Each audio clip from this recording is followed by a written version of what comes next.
Bonjour à tous, bienvenue dans notre compte-rendu matinal sur la séance d'hier, aussi bien sur le marché français que sur le marché américain.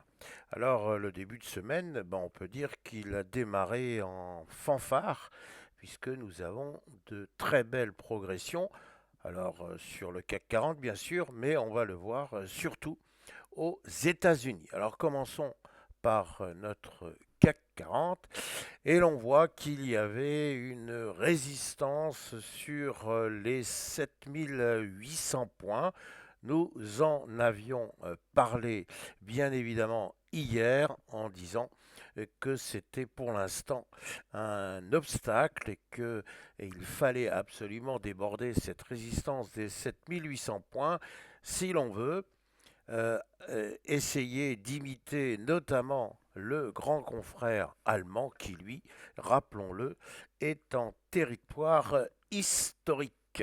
Alors nous n'en sommes pas encore là. On voit qu'il y a du chemin à parcourir entre la résistance des 7800 points et la résistance des 8260 points. Mais cette fameuse résistance des 7800 points, l'on voit qu'elle est pour le moment débordée. Alors nous l'avons laissée encore en forme de résistance, tout simplement pour, sur un plan pédagogique, montrer qu'elle est débordée.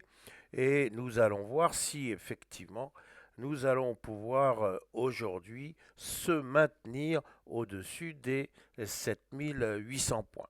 Disons que la bonne humeur, et le mot est faible, aux États-Unis devrait nous permettre effectivement de rester au-dessus des 7800 points.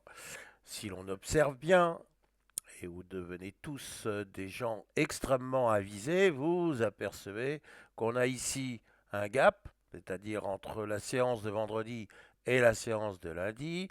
On voit qu'il y a entre la séance de jeudi et la séance de vendredi un autre gap. Encore une fois, les vendeurs vont garder tout ceci à l'esprit et dès qu'il y aura une occasion, bien évidemment, ils chercheront à combler ces gaps. Enfin, il faut savoir que parfois, des gaps sont oubliés pendant un certain temps et c'est peut-être le cas aujourd'hui. Donc tant que nous sommes au-dessus de 7800 points, eh bien on peut considérer que ce sont les acheteurs qui ont très clairement pris la main. Et si on doit se réjouir, eh bien on va se réjouir du fait que la catastrophe véritable engendrée par les taxes douanières envisagées le 2 avril, eh bien cette mauvaise passe est en train de se terminer et c'est de manière beaucoup plus sereine que les marchés donnent acte à M. Trump de sa volonté de calmer le jeu. Alors notre CAC 40, encore une fois, sa progression est magnifique, mais alors, que dire de celle du S&P 500 si j'y arrive? Voilà. Notre S&P 500. Eh bien, nous avons titré Brillante échappée. Et pourquoi nous avons titré Brillante échappée? Parce que si l'on voit les cours de vendredi soir, et on a vu que vendredi, il y avait quand même une grosse hésitation un peu en deçà du chiffre rond des 5700 points, et hier, ce fut, alors là aussi, l'établissement d'un gap, mais quel gap? On est passé d'un peu en deçà des 5700 points à une échappée au-dessus des 5840 points, 5844,19, soit 3,26% de hausse, qui est quand même un peu exceptionnel pour un gros paquebot tel que le S&P 500. Je rappelle que ce sont les 500 plus grosses entreprises qui travaillent sur le sol américain.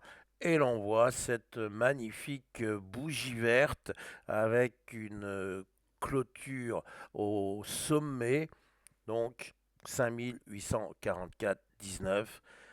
La zone des 5775 points est bel et bien transformée en support. Si l'on continue notre analyse, on s'aperçoit que la route est complètement dégagée, mais parfaitement dégagée, au moins jusque sur les 6000 points. Alors, encore une fois, peut-être pas s'attendre non plus à ce qu'on aille immédiatement sur les 6000 points. Pourquoi? Parce que une fois l'euphorie passée, on s'aperçoit quand même qu'il va subsister quelques difficultés. Alors, qu'est-ce que nous voulons dire par là? Eh bien, tout simplement que hier, il a été salué le fait que la réunion à Genève entre la Chine et les États-Unis s'est particulièrement bien déroulée, avec des deux côtés une attitude que l'on va qualifier d'intelligente, une attitude empreinte de pragmatisme, c'est-à-dire que la surenchère des taxes douanières, rappelons, 145% du côté États-Unis, 125% du côté chinois, enfin bref, on allait carrément mettre par terre l'économie mondiale avec ces deux géants qui étaient partis dans une spirale totalement folle.